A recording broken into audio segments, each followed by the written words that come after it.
Tarih sadece savaşlar ve zaferlerden ibaret değildir. Bazen en büyük sırlar sessizce taşların arasında saklanır. Avrupa'nın kalbinde Ren Nehri kıyısında yükselen bu gotik dev Köln Katedrali tam 600 yılda inşa edildi. Sadece inanç için değil, bir sırrı korumak için. İçinde mühürlenmiş bir sanduka var, altınla kaplı. Uğruna savaşlar verildi, imparatorluklar harekete geçti. Ama kimse ona dokunamıyor. Bu sadece bir mezar değil. Bu, tarihin en gizemli hazinelerinden birinin evi olabilir. 3 Kral Hazinesi. Ve şimdi size bu kayıp hazinenin hikayesini anlatacağım.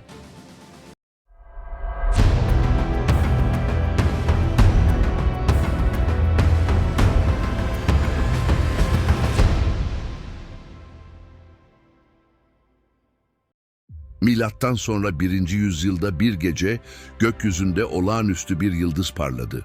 Bu sıradan bir gök cismi değildi. Bu bir çağrının işaretiydi.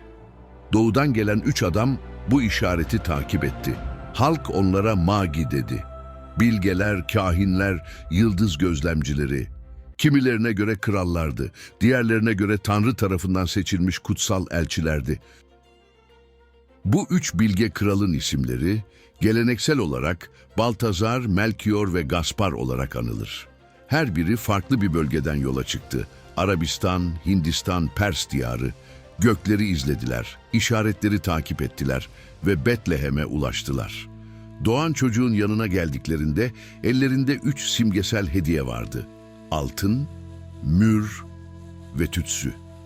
Altın, kral oluşunun, mür ölümünün ve tütsü tanrısallığının simgesiydi. Bu 3 armağan sadece birer hediye değil, insanlık tarihine yön veren sembollerdi.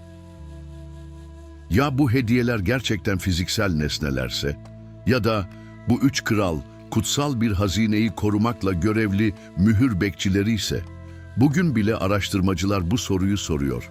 Bu ziyaret sadece bir dini olay mıydı? Yoksa tarihin en gizli emanetlerinden birinin başlangıç noktası mı?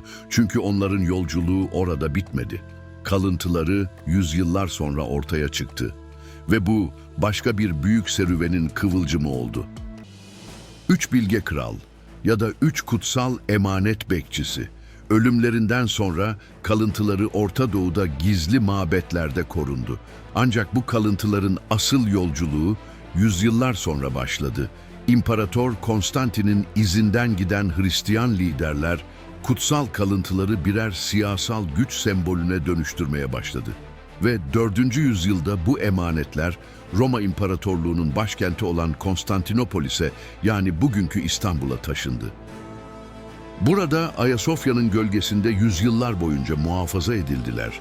Ta ki Batı Avrupa'nın gözü bu hazinelere çevrilene kadar. 12. yüzyılda bu kutsal kalıntılar Milano'ya götürüldü. San Eustorgio Bazilikası'nda yeni bir yuva buldular ama bu da uzun sürmedi.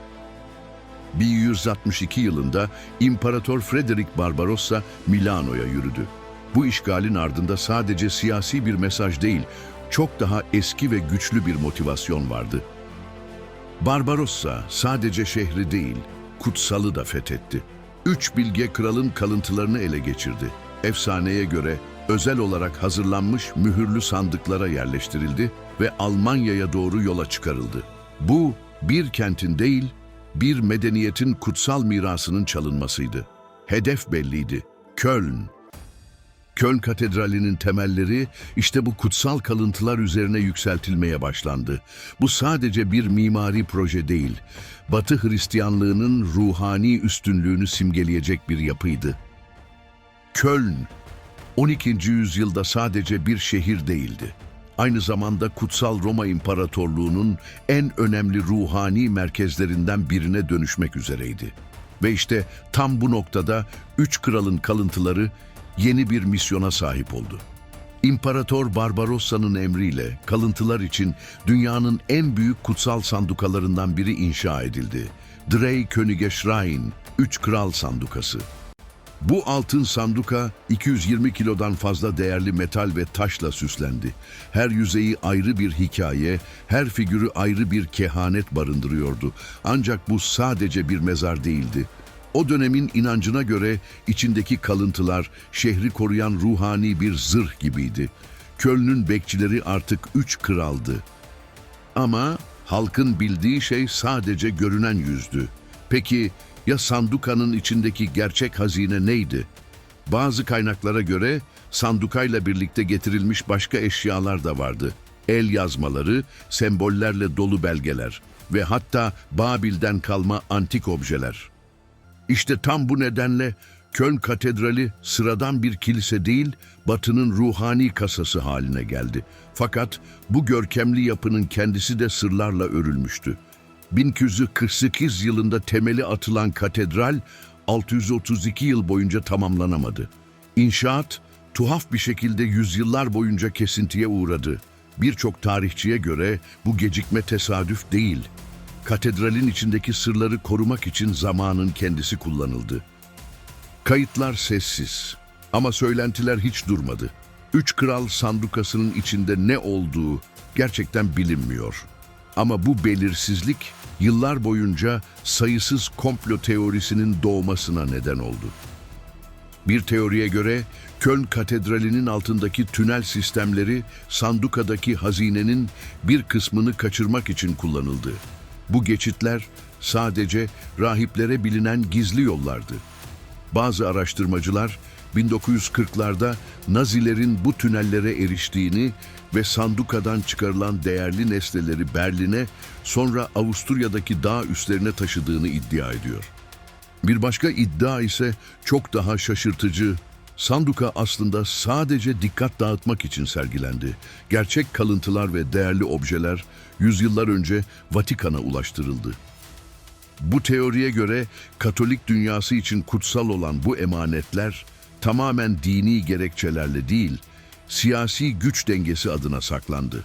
Hatta bazı komplo teorisyenleri sandukada bilimsel anlamda tehlikeli objelerin olduğunu öne sürüyor. Kimilerine göre bu hazinenin içinde tanrısal enerjiye sahip taşlar ya da kozmik kodlar vardı. İnanması zor ama belgelenmemiş şeylerin sınırı yoktur. Kimi uzmanlar sandukanın içindeki eşyaların 18. yüzyılda parçalanıp Avrupa'nın farklı müzelerine satıldığını savunuyor. Kimileri ise hala Köln'ün altında kilitli bir odada saklandığını düşünüyor. Ve tüm bu söylentiler içinde tek bir şey kesin. Sanduka hala mühürlü. Ne içeride ne dışarıda hiçbir resmi bilgi yok. Bu da onu tarihin en erişilemeyen hazinesi yapıyor.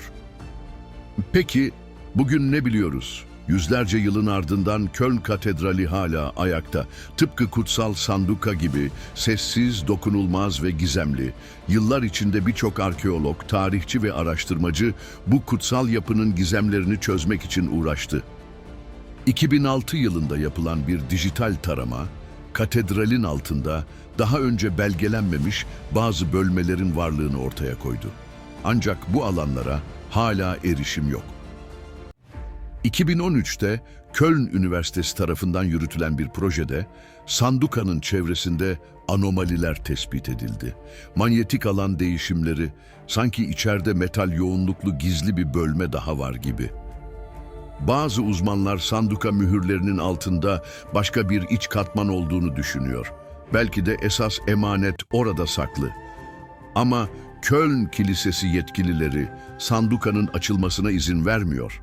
Resmi gerekçe, saygı, dini kutsiyet, manevi huzur, gayri resmi gerekçe mi? Belirsiz. Katedralin baş rahibi bir açıklamasında şunu söyledi: "Sanduka kutsaldır, içindekiler Tanrı ile insan arasındadır, açılması gerekmez." Ama bu cevap yeni sorular doğuruyor. Eğer içinde sadece kutsal kalıntılar varsa, neden hiç kimse onlara bakamıyor? Günümüzde sandukanın ne kadarının orijinal olduğu, ne kadarının koruma amaçlı eklendiği bile net değil. Ama bir şey çok açık: bu sanduka zamanın kendisinden bile daha iyi saklanıyor. Zaman ilerledi, imparatorluklar çöktü, savaşlar geçti, insanlık aya gitti. Ama bu sanduka hala açılmadı. Yüzlerce yıl aynı yerde, aynı sessizlikte, aynı sırla. İçinde gerçekten ne var? Üç kralın kemikleri mi, yoksa çok daha fazlası mı? Kimilerine göre bu sadece bir efsane. Kimilerine göre ise içinde Tanrı'nın sırrı yatıyor. Belki de bu sanduka dokunulmadığı sürece kutsal, belki de içindekini bilmemek onu daha güçlü kılıyor. Ama bir soru hep aklımızda asılı kalacak. Üç kral hazinesi hala orada mı?